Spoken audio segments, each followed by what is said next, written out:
حضرت صاحب دشمن نے ہماری کمزوری کو دیکھ لیا، ہماری مضبوطی دیکھ لی، ان کو پتہ چل گیا کہ یہ قوم شوق شہادت پہ یقین رکھتی ہے، یہ ایک ہو کے کھڑی ہو جاتی ہے، دشمن کے سامنے سفارہ ہو جاتی ہے۔ اس کے ہیرو صلاح الدین ایوبی، محمد بن قاسم اور صحابہ جرنیل ہیں۔ اس کے بعد انہوں نے ہمیں طاؤس و رباب کے اوپر لگا دی، پوری قوم ناچنے گانے پہ لگ گئی، اور اس کے اندر پھر ایک شخصیت اٹھی جس نے لبیک یا رسول اللہ کا نعرہ لگایا۔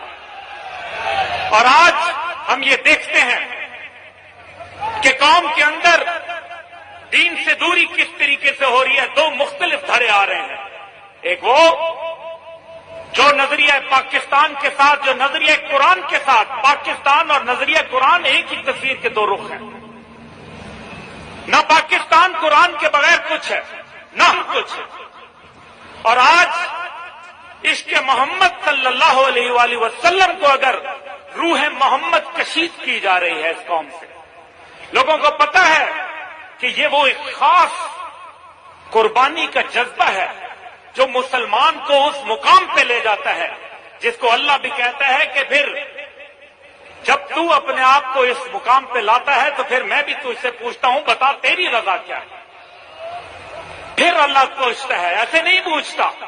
اللہ تعالیٰ کہتا ہے تو ایک قدم چل، میں تیرے لیے 10 قدم چل کے آؤں گا، لیکن تو منجمد رہے گا تو میں نہیں آؤں گا۔ آج لوگوں کو بتایا جاتا ہے کہ معیشت سب سے بڑی کر چیز ہے۔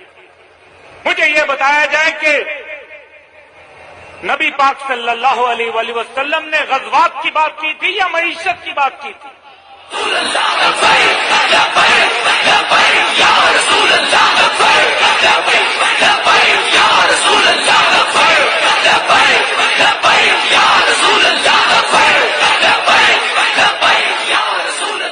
اگر معیشت کے اوپر جنگ جاری ہوتی تو افغانستان کے اندر امریکہ رسوا نہ ہوتا۔